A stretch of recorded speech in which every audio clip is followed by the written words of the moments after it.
तो माता जी को आकाशवाणी ने ऐसा कहा कि सप्तऋषि मिले तो वाक सिद्ध जानिएगा। इधर सती अम्बा के चले जाने से भगवान शिव को वैराग्य हो।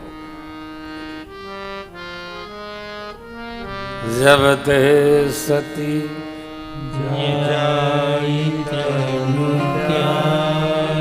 तब ते शिव मन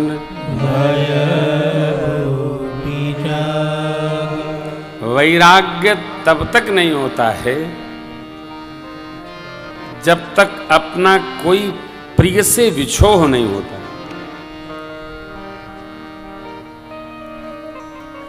आप जिसको बहुत स्नेह कर रहे हो और उससे आपका विछोह हो जाए तो लगता है संसार व्यर्थ है।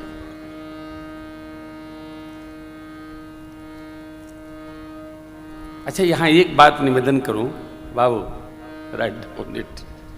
देखो, हम लोगों की सबसे बड़ी समस्या जानते क्या है? क्या है? जो हम जीते हैं वही दूसरों से भी अपेक्षा करते हैं। ये सामान्य मनुष्य की सामान्य समस्या है। उनको ऐसा करना चाहिए? हाँ, करना ही चाहिए। जैसा उनको करना है वैसा वो कर रहे हैं और जैसा आपको करना था वैसा आप कर रहे हैं। मनुष्य दुखी कब होता है? अपने से दुखी नहीं होता है। उन्होंने वैसा नहीं किया जैसे मैंने सोचा, इसलिए हम दुखी होते हैं। अब उनको क्या करना चाहिए, इस पर क्यों तनाव रखना? उनको जो करना चाहिए वो करे, हमको जो करना चाहिए हम कर रहे हैं। हम दूसरों से अपने जैसी अपेक्षा करते हैं, इसलिए हम दुखी होते हैं। सती अम्बा को योगाग्नि में प्रवेश करने की क्या आवश्यकता पड़ी? जब शिव जी बाबा बता रहे हैं कि वहां जाओगी तो ऐसा ऐसा होगा, फिर दुखी क्यों होना? जब सब स्पष्ट है फिर क्यों योगाग्नि में जाना? वहां कारण यह है, सती अम्बा मना करने के बाद भी नहीं मानी, तो अब सोच रही हैं कि वापस जाऊंगी तो पिछली बार तो ये कह दिया था, इस बार जाके क्या कहूंगी। इसलिए उत्तम यह है कि मैं अपने बदन को योगाग्नि में प्रवेश ही करा दूं। और मनुष्य का दूसरा स्वभाव है, अपने द्वारा भी हुई गलती को अपने प्रति स्वीकार नहीं करता। उसके लिए कोई कमजोर कड़ी ढूंढता है कि अब इसका भार किसके सिर पर रखे।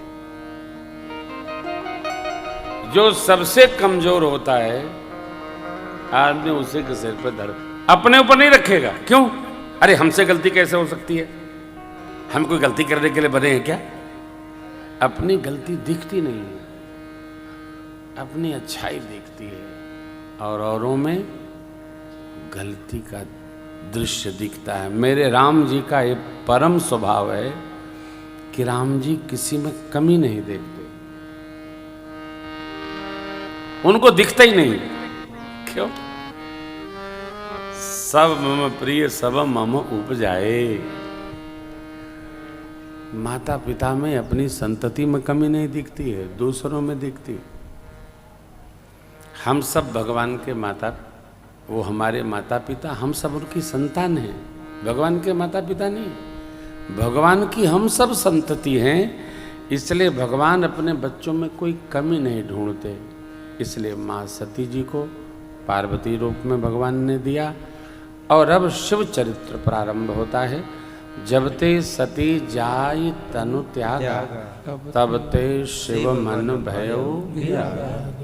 कई मुनियों से ज्ञान लेते हैं, कई मुनियों को ज्ञान देते हैं, कई उपदेश सुनते हैं, कई सुनाते हैं। बहुत दिन बीता, यात्रा करते करते बहुत दिन व्यतीत हो गए तो बाबा आसन जमाए और बैठ गए। राम नाम शिव सुमिरन लागे। जब मौका मिले नेम प्रेम शंकर कर देखा, अब चल हृदय भगति के रेखा प्रगटे राम। बोले बाबा का नियमबद्ध प्रेम देखकर मेरे प्रभु प्रत्यक्ष हो गए। बोले बाबा की सराहना की और कहे, हे देवाधिदेव, यदि आप हम पर प्रसन्न हैं तो मैं आपसे कुछ वचन मांगता हूं, इससे बधिए। प्रभु मांगी। जाय विवाह हुसैन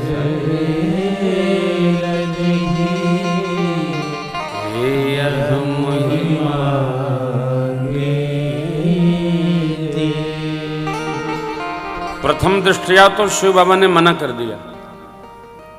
कह सेव यद्यपि उचित नाही, नाथ बचन पुनि मेरी न जाय। सिर धरियाय सुखरी परम धर्म